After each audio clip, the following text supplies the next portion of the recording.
सरकार गौसे पाक फरमाते हैं कि फिर मैं वो ख़त लिया, फिर मैं इल्म दीन हासिल करने का सिलसिला शुरू किया।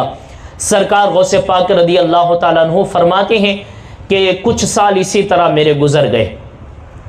कुछ साल गुज़रने के बाद फिर कुछ ऐसे दिन भी आए, मैंने देखा कहत साली इतनी सख्त है। कहत साली कहते हैं कि ज़माने में वो धूप और इतनी ख़तरनाक जो है हालतें होती हैं, पानी खुश्क हो चुका होता है, बारिशें नहीं होती हैं, कोई खाने पीने के इंतज़ाम नहीं होते हैं, बकरियां चरने के लिए घास तक का जंगलों में इंतज़ाम नहीं होता, उसको कहत साली कहा जाता है। गौसे पाक फरमाते हैं बगदाद में कहत साली का ज़माना पड़ा, दूर दूर तक लोग भूख प्यास के ज़रिए मरने लगे। गौसे पाक फरमाते मेरे मदरसे का ज़माना था, मेरे पास भी तो कुछ नहीं था। सरकार गौसे पाक रदी अल्लाह ताला अन्हु के ख़ुद के ज़बानी ये बातें हैं। गौसे पाक रदी अल्लाह ताला अन्हु इरशाद फरमाते कि उन कहत साली के ज़माने में मैं रिस्क को तलाश करते करते, मैं रिस्क ढूंढते ढूंढते मैं बाज़ारों में फिरने लगा, गलियों में फिरने लगा, इल्म दीन भी हासिल करता और रिस्क की तलाश भी करता रहता। यह है हमारे गौसे पाक की सीरत, यह है हमारे गौसे पाक की इबादत, यह है हमारे गौसे पाक की दीन से जज्बा। और आज हम कैसी बातें करते हैं, हम कौन सी बातें कर रहे हैं, हम किस तरफ जा रहे हैं। आज लोग बड़े जोश में हमारे लोगों को ला देते हैं और कहते हैं कि कुछ भी करो गौसे आज़म बख्शा लेंगे। ये गौसे पाक की मेहनतें हैं। ऐसी मेहनतें करने वाला जब हम जाएंगे ना गौसे पाक की बारगाह में, क़यामत के दिन जब हमारी मुलाकात होगी, ना नमाजें हो, ना इबादत हो, ना हमें दीन आता हो, ना कुरान पढ़ने आता हो, ना कुछ आता हो, और फिर गौसे पाक जब आपके मुरीदीन, आपके आशिकीन सब जमा होंगे। मैं एक बात सुना रहा हूँ कि क़यामत के दिन अगर जमा हो, अंदाज़ा करें क़यामत के दिन हम जमा हैं और हम ये नारा लगा के कि कादरी हैं इसलिए गौसे पाक की बारगाह में जाएंगे, गौसे पाक हमें पलट के ये कहें कि तू मेरा होने का दावा करता था, मैं भूखा प्यासा रहकर दीन सीखता रहा, तुझे कुरान पढ़ने क्यों नहीं आता था? क्या जवाब देंगे हम? गौसे पाक क़यामत के दिन ये पूछे, तू कहता था गौस का दामन नहीं छोड़ेंगे, मैं तो भूखा प्यासा रह के नमाज पढ़ता था, तू क्यों नहीं पढ़ा? क्या जवाब देंगे?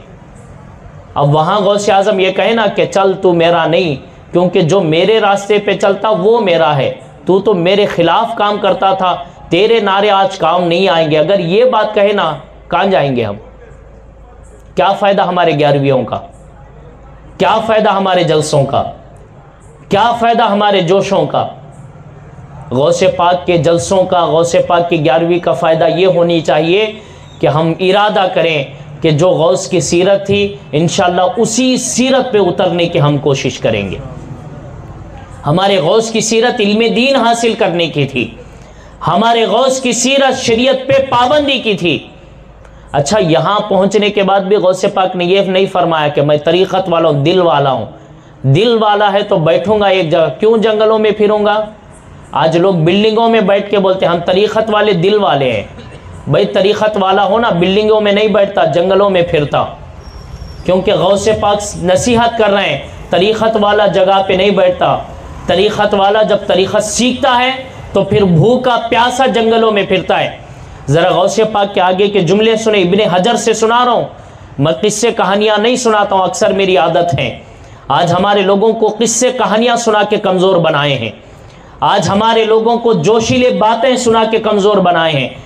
उन किताबों से सुनाते हैं, ना किताब के लिखने वाले का पता होता है, न किताब के छापने वालों का पता होता है, न किताब के राइटर का पता होता है, कुछ भी नहीं होता।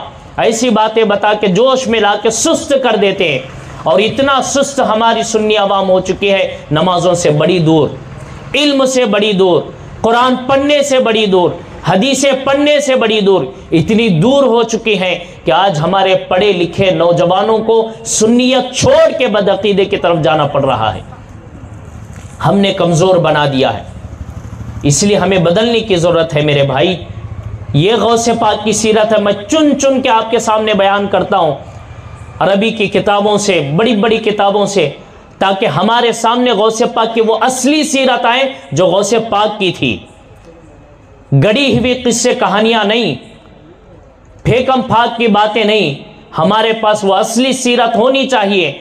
हम फख्र से कह सके हम उस गौस के मानने वाले हैं जिसने 25 साल जंगलों में भूखा प्यासा इबादत किया है। हम उस गौस के मानने वाले हैं जिसने भूखा प्यासा 25 साल तक इल्म दीन, इल्म हदीस, इल्म कुरान सीखता रहा। सरकार गौसे पाक के आगे जुमले देखो, फरमाते मैं जंगल निकल गया कहत साली के ज़माने में, दूर दूर तक तलाश करता रहा, कम से कम मैं कांटे चबा के खा सकूं। ये गौसे पाक के जुमले, क्या खा के? कांटे चबा के। कांटे कैसे खाए जाते हैं भाई? गौसे पाक फरमाते भूख इतनी थी कि हमें महसूस भी नहीं होता था कि कांटे खाएं कि ना खाएं। आप अंदाजा लगाइए क्या मेहनत होगी, क्या जद्दोजहद होगा। और आज हम तकरीरें बिल्कुल इसके उल्टे सुनते हैं कि नहीं सुनते हैं? आज हम अपनी तकरीरें कैसे, ऐसा लगता है तकरीर सुनने के बाद गौसे पाक कोई मेहनत ही नहीं की है, बड़े आसानी से खानका में बैठे बैठे वली हो गए। इसलिए गौसे पाक फरमा रहे दरस्तुल इल्मा हत्ता सिरतु कुतबन, खानका में बैठ के नहीं हुआ मैं पीर, खानका में बैठ के नहीं हुआ मैं वली, जंगलों में भूखा फिर के वली बना हूं, भूखा प्यासा काट के अपनी जिंदगी वली हुआ हूं, इल्म हासिल करते करते मैं वली हुआ हूं। सरकार गौसे पाक, आज देखो खिलाफत किसको दी जाती है? अलिब्बा भी पढ़ने नहीं आता, वो भी खलीफा घूमता है। आज हमारा खलीफा कौन? बंडी चलाने वाला भी खलीफा, होटल रखने वाला भी खलीफा, पान बनाने वाला भी खलीफा। भाई बन सकता है, कामों की कोई आइबदारी नहीं। मैं ये कहना चाहता हूँ इन लोगों को अलिफ भी पढ़ने नहीं आता, बा भी पढ़ने नहीं आता, कुरान देख के पढ़ने नहीं आता। खिलाफत भी आज बेची जा रही, 5-5 हज़ार में भी मिल जाती, 3-3 हज़ार में भी मिल जाती, 2-2 हज़ार में भी आज खिलाफत मिल जाती है। और हमारे सुन्नी इतने दीवाने हैं कि ऐसे लोगों के पीछे पड़े रहते हैं। आज हमारे सुन्नियों को खाली हरा हरा कपड़ा दिखे तो बस पीछे पड़े रहते हैं। ये आज हमारे सुन्नियों का हाल है। ये गौसे पाक की सीरत देखो भाई, गौसे पाक बता रहे हैं कि किसके पीछे तुम्हें पड़ना है। गौसे पाक फरमाते कम से कम मुझे कांटे तो मिल जाए खाने के लिए, कम से कम वो तो खा के अपनी ज़िंदगी गुजार सको। जंगल में निकला, गौसे पाक फरमाते फिर मैंने देखा कि मुझसे पहले कांटे खाने के लिए अल्लाह के वली जंगल में फिर रहे हैं। मैं वहाँ से वापस आ गया और रास्ते में आया तो रास्ते में चलते चलते बेहोश हो गया। भूख प्यास की वजह से क्या हो गया? बेहोश हो गया। और बेहोश होके ज़मीन पे गिरा तो रात का वक्त था, रात का वक्त था। और गौसे पाक फरमाते हैं तुम्हें मालूम है रात के वक्त शरीफ इंसान बाज़ारों में नहीं निकलता, रात के वक्त बदमाश लोग बाज़ारों में फिरते हैं। गौसे पाक फरमाते हैं रात के वक्त कौन फिरते हैं? बदमाश लोग फिरते हैं। मैं इब्ने हजर की किताब से सुना रहा हूँ ये गौसे पाक के जुमले। क्या फरमाते हैं? रात के वक्त बदमाश फिरते हैं, नेक लोग नहीं फिरते। ज़रा देखिए आज हमारे नौजवान रातों रातों में मोबाइलों में पबजी खेलते हुए, गेम खेलते हुए, चैटिंग करते हुए कौन बैठा रहता है? अब गौस का नारा लगाने वाले सोचो, गौसे पाक फरमाते हैं कि रातों में जो बेहुदा बेफुजूल फिरता है, बेफुजूल बाज़ारों में होता है, वो गौस की नज़र में बदमाश है, बदमाश। वो शरीफ नहीं हो सकता, वो गौस का नहीं हो सकता। गौसे पाक फरमाते हैं कि अगर अल्लाह का जिक्र हो तो अलग बात है, अगर तुम नेक काम करके आ रहे हो तो अलग बात है। लेकिन हमारे यहाँ नेक बातें कुछ नहीं, बैठे बैठे पूरी रात मोबाइल में हमारे नौजवान निकाल देता है, गेम खेलते खेलते हमारा नौजवान निकाल देता है। गौसे पाक की सीरत पढ़ो, गौसे पाक कहते हैं ऐसे लोग बदमाश हैं। अब बदमाश कब गौसे पाक का बन सकता है भाई? कितने भी नारे लगाए वो हो सकता है गौसे पाक का? गौसे पाक तो अपनी ज़बान से कह रहे हैं कि ऐसा बंदा मेरे सामने बदमाश है। फरमाते बेहोश हो के रात में गिरा मैं, कुछ बदमाश आए और उन्होंने मेरे जिस्म को हिलाया, इतना बेहोश था कि मेरी सांसें भी बंद हो गई। भूख की तपिश इतनी थी, सांसें भी मेरी बंद हो गई, आंखें भी बंद हो गई, यहां तक कि दिल का धड़कना भी बंद हो गया। जो बदमाश बाजारों में फिर रहे थे उन्होंने मुझे देखा, पहचान लिया, अरे ये तो दीवाना अब्दुल कादिर है, ये क्यों बाजार में पड़ा हुआ है? देखो सरकार गौसे पाक फरमाते हैं कि मैं जब भूख के मारे जंगलों में निकलता था, लोग मुझे दीवाना कहते थे, दीवाना कहते थे। ज़रा अंदाज़ा लगाओ इल्म हासिल करने के लिए सरकार गौसे पाक ने क्या क्या किया है। ज़रा सोचो तो सही कि हम गौसे पाक के किन रास्तों पे अमल कर रहे हैं। ये हमारे गौसे पाक की सच्ची सीरत है। मैं ये पढ़ता हूँ ना, मेरे आंखों से आंसू आ जाते हैं। यार हम कैसे गौस के मानने वाले हैं? अब हम क्या बता रहे हैं हमारी आवाम को? हमारे गौस की ज़िंदगी क्या है? हम क्या बता रहे हैं लोगों को? लड़के लेके जाते, पकड़ को लेके जाते, ये गौसे पाक हैं। खुद अपनी ज़बान से फरमाते हैं कि लड़ना होता तो यहाँ नहीं लड़ लेता, कि मौला तेरे दीन सीखने के लिए आया हूँ, क्यों भूखा रख रहा है, नहीं लड़ सकता। गौसे पाक फरमाते हैं कि नहीं, क्योंकि मैं सीखने के लिए आया हूँ, इल्म हासिल करने के लिए आया हूँ, रब से करीब होने के लिए आया हूँ। अगर तुम भी ये चाहते हो ना कि क़यामत के दिन तुम्हें लेके जाओ, कम से कम तुम इतनी मेहनत तो करो कि 5 वक्त उठ के नमाजों को जाओ। इतनी मेहनत तो करो कि जाके इमाम साहब के पास बैठ के अलिब्बा तो सीखो। इतनी मेहनत तो करो कि तुम्हें देख के कुरान पढ़ना आ जाए। इतनी मेहनत तो करो कि नमाज तुम्हें सही तस्बीहात पढ़ने आ जाए। आज हमारे लोगों को नमाज पढ़ना भी नहीं आता, तस्बीहात पढ़ना भी नहीं आता। दावे बड़े बड़े हैं, और अफसोस ये है वो लोग ऐसे दावे करते हैं जो ख़ानदान उन्हीं के हैं।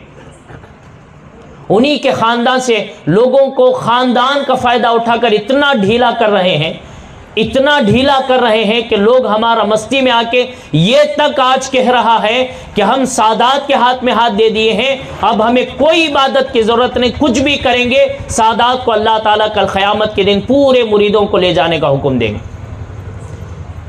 ये कहाँ? और सरकार गौसे पाक की सीरत ये कहाँ है? गौसे पाक फरमाते हैं कि मैं बेहोश हुआ, बदमाश आए, मेरे जिस्म को चेक किया, मेरे अंदर होश नहीं था। फिर उन बदमाशों ने मुझे उठाया और घर के किनारे पे ले गए। उन्होंने गुस्ल कर देने वाले को बुलाया, कफन पहनाने वाले को बनाया, कफन के कपड़े का भी इंतज़ाम कराया और कहा कि अब्दुल कादिर दीवाने का इंतकाल हो गया है, इसको कफन देने और गुस्ल की ज़रूरत है। इतना बेहोश हो गया था भूख के मारे। ये इल्म दीन सीखने के लिए था, ये रियाजत के लिए था, अल्लाह के करीब होने के लिए था। गौसे पाक फरमाते हैं कि गुस्ल देने वाला भी आ गया, कफन पहनाने वाला भी आ गया। जैसे ही गुस्ल देने वाला मेरे जिस्म को हाथ लगाया, अल्लाह ने मुझे होश अता फरमाई और मैं खड़ा हो गया। होश अता फरमाई और मैं खड़ा हो गया। अब जैसे ही खड़ा हुआ तो जो बदमाश थे, गुस्ल देने वाले, कफन पहनाने वाले, उन्होंने कहा चलो ये अब्दुल कादिर जिंदा है, दीवाना, चलो हम सब अपने अपने कालों में लगते हैं। गौसे पाक के जुमले हैं, ये कह के वो लोग वापस चले गए। फिर मैं उठा, उठने के बाद फिर मैं बाजार से चलने लगा। जब मैं बाजार में चल रहा था, गैब से मुझे आवाज़ आई कि अब्दुल कादिर जाओ किसी से उधार लेके कुछ खा लो, तुम्हारे तरफ से उधार हम चुका देंगे। गैब से आवाज़ आई। जब गैब से आवाज़ आई तो मैं हिम्मत करके एक दुकान के पास हाजिर हुआ। अब दुकान के पास पहुंचकर मैंने कहा कि जनाब हम दोनों लेन देन करेंगे, हम दोनों जो है लेने देने में एक मसला तय करेंगे। मेरे पास फ़िलहाल कुछ भी नहीं है, मेरे पास कुछ भी नहीं है। जब भी अल्लाह मुझे कुछ देगा तो मैं तुम्हारा उधार चुका दूंगा। अगर उधार नहीं चुका सका, मेरा इंतकाल हो जाना, तुम बड़ा दिल करके माफ़ कर देना। इस शर्त पे अगर तुम कुछ देना चाहते हो तो दे सकते हो। मेरे ये जुमले सुनकर और मेरे चेहरे का नूर और नकाहत देखकर, भूख के आसार देखकर वो रोने लगा। रो के कहने लगा कि सरकार कैसी बातें आप करते हैं, ये दुकान भी आपकी है, ये खाना भी आपका है, आप ले के जाएँ, आप चाहे देना चाहे तो दे या ना देना चाहे तो ना दे। ये फ़कीर आपसे कुछ नहीं पूछेगा, ये फ़कीर आपसे कुछ नहीं मांगेगा, आप लेकर जाएं। सरकार गौसे पाक इरशाद फरमाते हैं, फिर मैं वो लेके खाने की चीज़ें लेके पहुंचा और कई दिनों तक मैं आता रहा, उसके पास से लेके जाता रहा और रोज़ाना खाता रहा। एक दिन ऐसा था कि मेरे दिल में ये शक पैदा हुआ कि बार बार क्या मांगूं इससे। देता मैं 1 रुपये भी नहीं, देता मैं एक दिरहम भी नहीं, अब इससे क्या बार बार मांगू, मुझे तो शर्म आती है। गौसे पाक फरमाते शर्म के मारे मैं गया नहीं। जब मैं नहीं गया ना तो एक गैब से एक आदमी आया और मेरे हाथ में एक थैला दिया और थैला दे के कहा कि जाओ अब्दुल कादिर तुम्हारा पूरा उधार चुका दो, और जो इसमें से पैसे बचेंगे उसमें से रोज़ाना इस दुकान वाले से रिस्क लेते रहना, खाते रहना और इल्म दीन सीखते रहना, इसी तरह अल्लाह के करीब होते रहना। सरकार गौसे पाक फरमाते हैं कि फिर मैं वो थैला लिया, अपना उधार चुकाया और जितने दिन वो बचे हुए थे उसमें उतने दिन मैं खाता रहा। ख़त्म होने के बाद फिर से मेरे भूखा होने का सिलसिला शुरू हुआ। सरकार गौसे पाक खुद इरशाद फरमाते हैं कि एक दिन मेरे दोस्त मदरसे में पढ़ने वाले फरमाते हैं कि मेरे मदरसे में पढ़ने वाले इस तरह के लोग थे कि रोज़ाना सुबह में जो मदरसे का वक्त होता, मदरसे के वक्त पढ़ते और मदरसा होने के बाद सब जाके अगर कोई खेत के जानने वाला होता खेतों में जाके काम करता और पैसे लेके आता और खाता, फिर मदरसे में इल्म हासिल करता था। क्या ज़माने के लोग हैं। अगर कोई दुकानदारी जानता, इल्म दीन हासिल करता, जाके दुकान में काम करता और काम सुबह से शाम तक करने के बाद जो पैसे आते वो लेके आता और खाना खाता, इल्म दीन हासिल करता था। लोगों ने मुझसे भी कहा, मेरे दोस्तों ने, कि अब्दुल कादिर अगर इसी तरह रहोगे ना तो भूखे रहोगे। चलो हम एक ज़मीन वाले को जानते हैं, उसके पास हम खेत का काम करते, सुबह से शाम तक खेत का काम करने से हमें 1-2 दिरहम मिल जाते हैं और उससे हम रिस्क खरीद के रोटी वोटी खरीद के हम खा लेते हैं, तुम भी हमारे साथ चलो। सुबहान अल्लाह, गौसे पाक के ख़ुद के जुमले हैं। गौसे पाक इरशाद फरमाते हैं कि फिर मैं निकला अपने दोस्तों के साथ, निकल के जब उस ज़मीन वाले के पास पहुँचा, ज़मीन वालों ने मेरे बारे में बताया कि ये सादात के ख़ानदान से हैं, नाम अब्दुल कादिर है, ये भी हमारे साथ मदरसे में पढ़ता है और इसे भी पैसों की ज़रूरत है ताकि खाएं पिए और इल्म दीन हासिल करें, ये भी बड़े दिन से भूखा रहता है। मेरे दोस्त बाग के मालिक के पास मेरा तारुफ करा के वो लोग अपने अपने काम में लग गए। जब मैं बाग के मालिक के पास करीब हुआ तो बाग के मालिक ने मुझे देखा और देख के गौसे पाक फरमाते हैं कि उस बाग के मालिक के अल्फाज ये थे, मेरा चेहरा देखकर उस बाग के मालिक ने कहा कि बेटे अब्दुल कादिर तुम क्यों आए हो? कहा कि मैं कुछ दिरहम व दीनार के लिए आया हूँ ताकि मैं रिस्क ले सकूँ और खा पी के इल्म दीन हासिल कर सकूँ। तो वो जो बाग का मालिक था, जो शख्स था, उसने कहा कि अब्दुल कादिर मैंने किताबों में पढ़ा है नेक लोग कभी मांगते नहीं हैं, नेक लोग हमेशा देते हैं। सैयद कभी मांगने नहीं आता, सैयद हमेशा देने आता है। अब्दुल कादिर तू तो सैयद है, तू क्यों मांगने आया है? जा तेरा इंतज़ाम हो जाएगा, जा तेरा इंतज़ाम हो जाएगा। सरकार गौसे पाक फरमाते मैं हैरान हो गया कि ऐसा कैसे इंतज़ाम हो जाएगा, लेकिन वो काम पे रखने के लिए तैयार नहीं थे।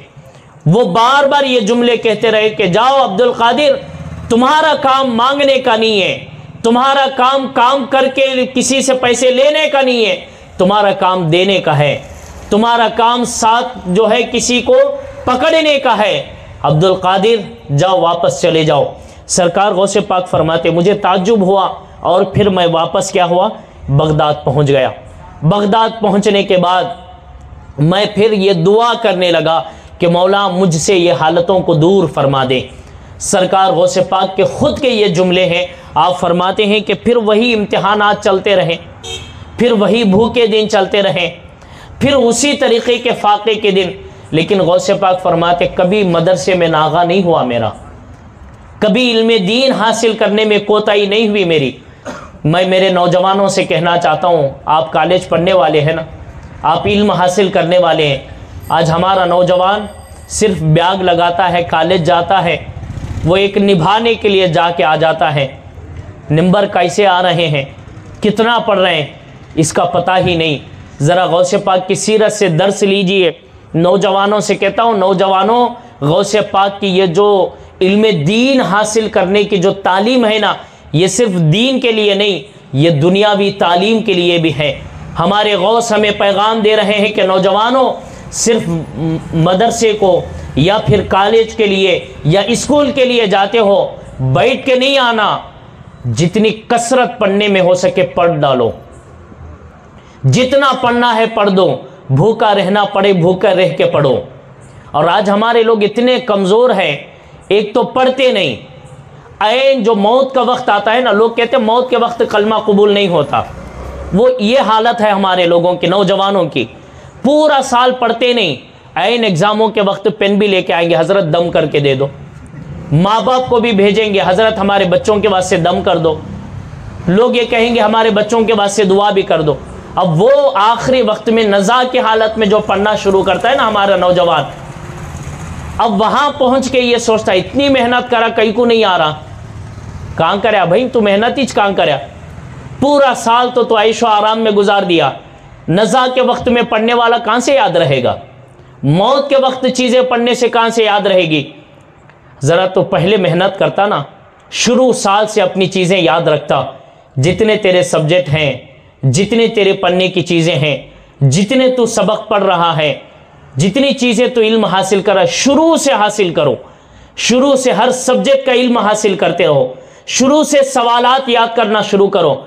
ये जो इल्म है ना, ये जो हमें नसीहत दे रहे हैं, कोई दुनियादार नहीं दे रहा है, हमारा गौस दे रहा है कि लोगों शुरू दिन से इल्म दीन हासिल करो, इल्म दुनिया भी हासिल करते रहो। तुम्हें इस तरह पढ़ना है कि आखिरी वक्त आने वक्त में नहीं पढ़ना, शुरू से पढ़ो ताकि आखिरी वक्त आराम से सोए रहो। और जैसे इम्तिहान का दिन आए, पेपर हाथ में आए, मैंने शुरू से पढ़ा है, कोई तकलीफ ही नहीं है, सब कुछ याद है, आराम से लिख के आ जाओ। ये तालीम भी हमें गौसे पाक दे रहे हैं। और आज हमारा नौजवान बच्चा हो या बच्ची आखिरी वक्त मेहनत करते हैं। और आज हमारे लोग इतने कमज़ोर हो गए, नौजवान बच्चे खुदा ना खास्ता फेल हो गए, ख़ुदकुशी पर भी तैयार है। कई बच्चे ख़ुदकुशी कर लेते हैं। भाई किसने कहा था तुझे ख़ुदकुशी करने के लिए? तेरा एग्ज़ाम फेल हो गया तो ज़िंदगी ख़त्म हो गई। तेरे माँ बाप ने सालों से जो पाला था वो कहाँ गया? वो किसी ने फेल कर दिया तो उसके पीछे पड़ा है। वो मेरे दोस्त बोलेंगे फेल हो गया, उसके पीछे पड़ा है। ये नहीं देखता कि मेरे माँ बाप ने कितनी मेहनत की है मेरे लिए, कितने पैसे खर्च किए मेरे फीस भरने के लिए, ट्यूशन में पैसे भरने के लिए कितनी मेहनतें की है। फेल हो गया तो क्यों खुदकुशी कर रहा है, क्यों कमज़ोर हो रहा है? यार तू अल्लाह पे यकीन रख। ये नहीं तो सही, अल्लाह जब तुझे फेल भी अगर कर देता है तो अल्लाह के नज़दीक तेरे लिए कोई उससे भी बेहतरीन ज़बरदस्त वाक़या मौजूद होगा जो तुझे मालूम नहीं। और तू इस चक्कर में कि मैं फेल हो गया खुदकुशी कर लिया तो अल्लाह के उन नेमतों से जो तुझे बाद में मिलने वाली खुद के हाथों से महरूम करने वाला बन जाएगा। पहले यह है कि तुम मेहनत करो दिलचस्पी के साथ। कॉलेज जाओ तो तुम्हारे दोस्तियाँ, तुम्हारी बातचीतें और तुम्हारी सारी चीज़ें बाद में रखो। आज हमारे नौजवानों का हाल पढ़ाई पे तरफ कम ध्यान रहता है, बातचीत के तरफ, लड़की और लड़कों से दोस्तियों की तरफ ज़्यादा होता है और पढ़ाई में कोई दिमाग नहीं होता। मैं गुजारिश करता हूँ अच्छी मेहनत करो, कॉलेज के बेहतरीन नंबरात तुम्हें लाना चाहिए और पहले पोजीशन पे तुम्हें आना चाहिए ताकि लोग भी देखें ना तो ये कहे कि नहीं स्टेट फर्स्ट भी कोई आता है तो उसका नाम मुसलमान है। कोई ये कहे ना कि नहीं हिंदुस्तान में पहले नंबर लाता है तो वो भी एक मुसलमान है। कोई सबसे पहले कोई चीज़ तैयार करता है तो वो भी मुसलमान है। ये कब होगा? जब तुम मेहनत से पढ़ोगे, तुम अपना वक्त को ज़ाया नहीं करोगे, तब ये इल्म आएगा। तो ज़रा आओ, सरकार गौसे पाक से फरमाते हैं, सरकार गौसे पाक फरमाते हैं कि फिर मेरे ये हालात जो है फिर से मामूल के मुताबिक शुरू हो गए। अब मैंने ये इरादा कर लिया कि नहीं, अब इतनी मेहनत के साथ मैं नहीं रहूँगा, छोड़ दूँगा। गौसे पाक फरमाते हैं छोड़ने का इरादा किया और छोड़ने के इरादे वक्त मैंने ये कहा कि मौला अगर तू मुझे रखना चाहता है, दीन सीखने में मुझे लगाना चाहता है तो फिर मेरी मदद के लिए किसी को भेज दे। अगर कोई नहीं आया तो फिर मैं छोड़ दूंगा। सरकार गौसे पाक फरमाते हैं कि ये बात, ये दुआ करके मैं अपने मदरसे से निकला और निकल के मैं वापस जाने लगा। रास्ते में एक दरवाज़ा नज़र आया, दरवाज़ा अचानक मेरे सामने खुला और खुलने के बाद एक बुज़ुर्ग सामने आए। नाम था हज़रत हम्माद दब्बास रहमतुल्लाहि ताला अलैह। हज़रत हम्माद दब्बास का दरवाज़ा खुला। खुलने के बाद मुझे देखा, कहा ए नौजवान इधर आ। मैं करीब हुआ। करीब होने के बाद हम्माद दब्बास ने कहा कि कौन है तू, कहाँ जा रहा है? तो मैंने अपने पूरी हालतें सुनाई, लेकिन वो जो बात थी जो मैंने कल अल्लाह से दुआ की थी कि किसी को मदद के लिए भेज वरना मैं चले जाऊंगा, पूरी बातें बताई लेकिन वो बात नहीं बताई। गौसे पाक फरमाते आगे से हम्माद दब्बास ने कहा तूने कल अल्लाह से कुछ कहा है? तो मुझे वो बात याद नहीं थी, मेरे जहन से निकल चुकी थी। गौसे पाक फरमाते मैंने कहा मैंने तो कुछ नहीं कहा अल्लाह से। जैसे ही मैंने ये बात की फौरन गुस्से में आया और मेरे मुंह पे दरवाज़ा बंद कर दिया। बड़े आसान समझ लिए हैं गौसे पाक को। गौसे पाक फरमा रहे हैं कि मेरा पीर था वो, मेरा उस्ताद था वो, मेरे मुंह पे दरवाज़ा बंद कर दिया। और आज हम सोचते हैं कि बड़े आसानी से लिख जाती हमें, यह गौसे पाक के मुंह पे दरवाज़ा बंद किया जा रहा है। और गौसे पाक खुद इरशाद फरमाते इतने ज़ोर से बंद किया दरवाजे का धूल मेरे चेहरे पे आके गिरा, इतना ज़ोर से बंद कर दिया। और मैं सोचने लग गया कि ये खुद मुझे बुलाया है और खुद दरवाज़ा बंद कर दिया और ख़ुद जो है मेरे ऊपर गुस्सा हो रहा है, क्यों बुलाया था, क्यों दरवाज़ा बंद कर दिया, क्यों गुस्सा हो रहा है। फिर मैंने सोचा चलो ठीक है छोड़ दो। फिर मैं वापस जाने लगा। चलते चलते रास्ते में मुझे बात याद आ गई कि मैंने अल्लाह से दुआ की थी मौला मदद के लिए किसी को भेज, नहीं तो मैं चला जाऊँगा। जैसे ही बात याद आई वापस आया, दरवाजे को दस्तक देता रहा, दरवाज़ा नहीं खुला। बड़ी देर तक दस्तक देता रहा, दरवाज़ा नहीं खुला। और फिर फरमाते हैं कि बहुत देर के बाद जब खोला गया ना, तो मैंने कहा मुझे वो बात याद आ गई है, मैंने अल्लाह से कहा था मौला किसी को मदद के लिए भेज। तो हम्माद दब्बास ने कहा रब ने तेरी मदद के लिए मुझे भेजा है।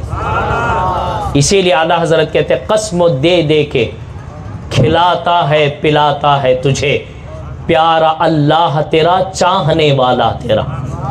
दे आला हज़रत के शेर ऐसे सुनो ना तो एक अलग मज़ा होता है। हम कैसे सुनते हैं मालूम है, जोश में आके एक बार जो शेर शुरू करे आखिरी में छोड़े नारे लगते हैं ना, वो बोलते हैं आहा हा सुभान अल्लाह क्या शेर सुना है हज़रत।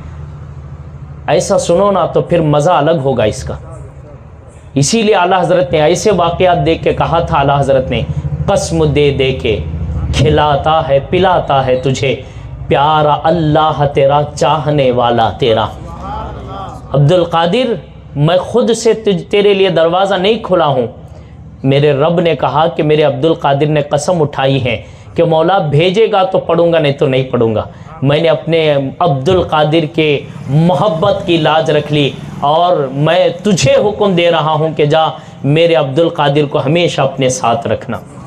सरकार गौसे पाक फरमाते फिर हम्माद दब्बास हर वक्त हर लम्हा मुझे अपने साथ में रखते थे, हर लम्हा रखते थे। देखो कितनी अपोजिट है ना हम जो सुनते हैं और आज जो हम सुन रहे हैं, कितनी ज़िंदगी फ़र्क है नहीं सरकार गौसे पाक की। हमने सिर्फ वो 11 मजालिस के मज़ेदार वाक़यात सुने हैं, ये कभी नहीं सुने ना। और ये हैं सरकार गौसे पाक रदी अल्लाह ताला अन्हु इरशाद फरमाते हैं कि मैं जो है हज़रत हम्माद दब्बास के पास गया और फिर मैं रहने लगा। एक 5-10 मिनट लूँगा फिर तकरीर ख़त्म कर देंगे, ले लूँ 5-10 मिनट फिर तकरीर ख़त्म कर देंगे। सरकार गौसे पाक फरमाते हैं कि मैं हम्माद दब्बास के पास पहुँचा और मैं जो है ना स्टूडेंट था, इल्म दीन हासिल करता था। मेरा मशगला था कुरान शरीफ का पढ़ना, हदीस सीखना, फ़िक़ा सीखना, तफसीर सीखना। मैं भूखा प्यासा रह के किताबें पढ़ता था। और हज़रत हम्माद दब्बास तसव्वुफ़ के इमाम थे, तरीक़त के इमाम थे। अब जैसे ही मुझे अंदर ले गए ना, सबसे पहले ये बात की अपने लोगों को जो उनके पास शागिर्द तसव्वुफ़ हासिल करने वाले थे, तरीक़त हासिल करने वाले थे उनके पास, उन लोगों से कहा देखो भाई फ़क़ीह आ गया है, देखो भाई कुरान पढ़ने वाला आया है, देखो भाई फ़िक़ा पढ़ने वाला आया है। फ़िक़ा पढ़ने वालों को हमारे दरबार से क्या काम है सुभान अल्लाह। अच्छा मुझे लगता है आज लोग ये बातें शायद करते हैं कि गौसे पाक के पीर साहब ने कहा था, आपके उस्ताद ने कहा था कि देखो फ़िक़ा पढ़ने वाला, इल्म वाले हैं आ रहे, इल्म वालों का क्या काम है। और आज भी लोग ये कह रहे हैं इल्म वालों का क्या काम है जी, हम तो तरीक़त की बातें करते हैं। यहाँ तक नहीं पर नज़र आगे भी है। इसके आगे हज़रत हम्माद दब्बास ने फरमाया कि देखो हमारे पास फ़क़ी आया इल्म वाला। आपने फरमाया पहले इल्म चाहिए, इल्म के ऊपर तसव्वुफ़ मिलेगा। पहले इल्म होना, इल्म के बाद तरीक़त मिलेगा। इल्म नहीं है तो उसको तरीक़त नहीं मिल सकता, इल्म नहीं है तो तसव्वुफ़ नहीं मिल सकता, वो तरीक़त के रास्ते पे नहीं जा सकता। सरकार गौसे पाक चाहते तो इब्तिदा में चले जाते ना तरीक़त सीखने, लेकिन इब्तिदा के पूरे 25 साल आपने भूखे प्यासे इल्म दीन सीखने में लगा दिए।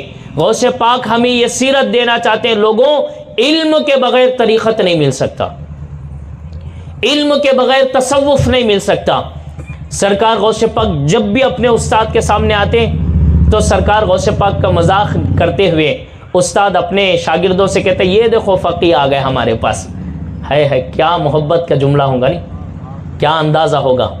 अच्छा, सरकार गौसे पाक को उस्ताद कहते थे। एक दिन ऐसा हुआ कि सरकार गौसे पाक खुद इरशाद फरमाते हैं कि जुमे का दिन था। जुमे के दिन मैं अपने उस्ताद हम्माद दब्बास के साथ, एक मस्जिद थी जामियातुर रौदा कहा जाता था, मैं उस मस्जिद में अपने उस्ताद के साथ, शागिर्द भी शामिल थे, जुमे की नमाज़ पढ़ने के लिए जा रहे थे। मैं ऊन का लिबास पहना था। ऊन का लिबास बड़ा पतला भी होता है, सुराखों वाला भी होता है। सरकार गौसे पाक फरमाते बड़े सख्त सर्दी के दिन थे, बहुत सख्त सर्दी थी। सरकार गौसे पाक फरमाते सख्त सर्दी के दिनों में ऊन का लिबास मैं पहना हुआ था, एक कपड़ा था, बाकी कुछ नहीं था मेरे ऊपर, सिर्फ एक कपड़ा था, ठंड लग रही थी। सरकार गौसे पाक फरमाते हम जुमा के लिए जब निकले और आगे बढ़ने लगे, सरकार गौसे पाक फरमाते हैं कि ये जुमे के नमाज का वक्त था, या फरमाते हैं कि जुमा के दिन ये सुबह के नमाज का वक्त था। आप फरमाते हैं कि जुमे के नमाज के वक्त में भी बड़ी सख्त सर्दी होती थी और बड़े कपड़े पतले हैं। तो सरकार गौसे पाक फरमाते हैं कि हम जब चलने लगे तो मस्जिद और जहाँ हज़रत का खानका था, रास्ते में एक पुल आता है, एक बिरज आती है, उसके नीचे पानी है। तो सरकार गौसे पाक फरमाते पुल के ऊपर से हम सारे चलते हुए जा रहे थे। मेरे उस्ताद मेरे बाजू में आ गए, कुछ लोग सामने जा रहे हैं, कुछ लोग पीछे जा रहे हैं, और मेरे उस्ताद मेरे साथ साथ चल रहे हैं।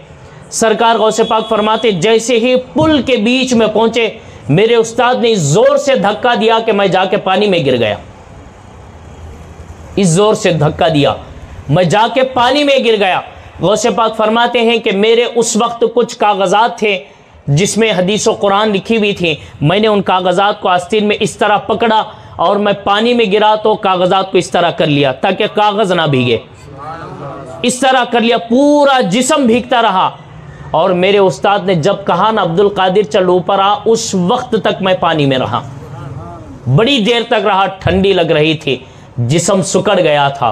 गौसे पाक फरमाते हैं जब मैं आया ना, तो मैं आने के बाद खानका में पहुंचा तो मेरे उस्ताद और आपके बाजू में जो शागिर्द खड़े थे, अब तक मेरे उस्ताद मुझे मजाक के तौर पे कहते थे ये देखो फ़क़ी आ गया, ये देखो आलिम आ गया, ये देखो इल्म वाला आ गया, हमारे पास इसका क्या काम है। लेकिन अब जब मैं पानी में भीग के आया तो मेरे जो साथ में पढ़ने वाले थे, हज़रत के जो शागिर्द थे, उन्होंने भी मजाक करना शुरू किया, ये देखो आलिम आ गया, ये देखो इल्म वाला आ गया। जैसे ही बच्चों के ज़बान से सुना था, हमारे उस्ताद जलाल में आ गए, चेहरा बदल गया और आपने जोर से चीखते हुए फरमाया खामोश हो जाओ, मेरे अब्दुल कादिर को क्यों तंग कर रहे हो, क्यों परेशान कर रहे हो, तुम क्यों इसका मजाक उड़ा रहे हो, क्या तुम उस्ताद के बराबर हो गए। याद रखो मैं इसे बार बार मजाक इसलिए करता हूं देख सकूं कि इतने मजाक के बाद भी ये इल्मे दीन से लगा रहता, ये इल्मे दीन को छोड़ देगा। लेकिन मैंने जब जब भी इसको मजाक करने की कोशिश की, वो उतना ज्यादा दीन से करीब होता गया, वो उतना ज्यादा कुरान और हदीस से करीब होता गया। और ऐ मेरे शागिर्दों याद रखो, आज के बाद मेरे अब्दुल कादिर के साथ कोई मजाक नहीं होगा, क्योंकि तुम में से कोई भी मेरे अब्दुल कादिर के बराबर नहीं हो सकता। मैं इसे बार बार इसलिए कहता हूं ताकि इसको मजबूत बना दूं, इसको मजबूत बनाऊं। ये देखो जब पीर खिलाफत देता है ना, जब पीर तरीक़त सिखाता है तो उसके साथ इम्तिहानात होते हैं। आज हमारे यहाँ का इम्तिहान 5,000 रुपये है खिलाफत का। ये आज का हमारा इम्तिहान है। आज का हमारा इम्तिहान ज़बरदस्त पीर को दावत दिए तो वो इम्तिहान है, उसमें खिलाफत मिल जाती। यह आज हमारे तरीक़त सिखाने का जो है इम्तिहान है। वो सरकार गौसे पाक हैं, फरमाते हैं कि बड़े बड़े इम्तिहानात के बाद सर्दियों में मुझे भीगना पड़ता था, और कभी कभी ऐसा होता था मेरे उस्ताद अपनी खानका में पूरे बच्चों को रखते, मुझे कहते जा बाहर जाके सो जा, कोई कंबल नहीं मिलेगा तुझे। ये हमारे गौसे पाक हैं, कोई कंबल नहीं मिलेगा, जा जाके बाहर सो। गौसे पाक फरमाते मैं दरख्त के नीचे कांपते कांपते सोता।